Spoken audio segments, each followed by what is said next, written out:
আপনারা যদি বেশি বাড়াবাড়ি করেন, আমরা কিন্তু বিভিন্ন মানবতা বিভিন্ন বিশ্বের দেশ থেকে সাহায্য চেয়ে আমরা বাংলাদেশ আর একটি প্রদেশ করব শুধুমাত্র সনাতনীদের জন্য। আমরা কিন্তু সেটা চাই না, কিন্তু আপনারা যে ব্যবস্থা করতেছেন একসময় কিন্তু এরকমই হবে, সনাতনীদের আলাদা একটি প্রদেশ হয়ে যাবে। তাই বলতে চাচ্ছি এখনো ভালোই অতীতে যেরকম আমরা হিন্দু মুসলিম খ্রিস্টান বৌদ্ধ মিলে একত্রিত থাকতাম, এখনো আমরা থাকতে চাই।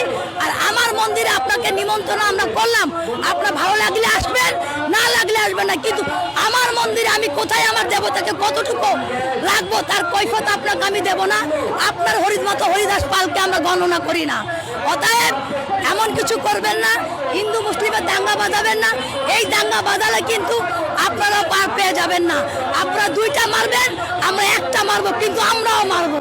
আপনারা মৌলবাদীদের মুখের কথা একরকম, তারা মুখে বলতেছে আমরা সকলে সমান, কিন্তু তারা সবচেয়ে বেশি আমাদের ঘৃণা করতেছে, আমাদের ক্ষতি করতেছে। জামাত ইসলাম কোনোদিন কখনো হিন্দুদের বন্ধু হতে পারে না, সম্ভব না। তারা কখনোই মন্দির পাহারা দেয়নি। তাদের মূল উদ্দেশ্য হচ্ছে আমাদের সনাতনী বোনদেরকে ইসলাম ধর্মে গ্রহণ করা। তাদের মূল উদ্দেশ্য হচ্ছে আমাদের সম্প্রদায় টাকা লুট করা। তাদের মূল উদ্দেশ্য হচ্ছে আমাদেরকে ধ্বংস করা।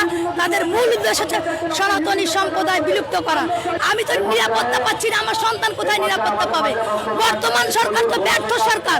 ইউনূস তো পরিকল্পনা করেই আসছে বাংলাদেশে সনাতনী সম্প্রদায়কে ধ্বংস করবে।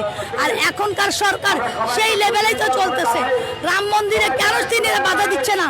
পুলিশ আর্মি কেন রাখছে না যে আমি আমার দেবতাকে আমার মতামত করে স্থাপন করব?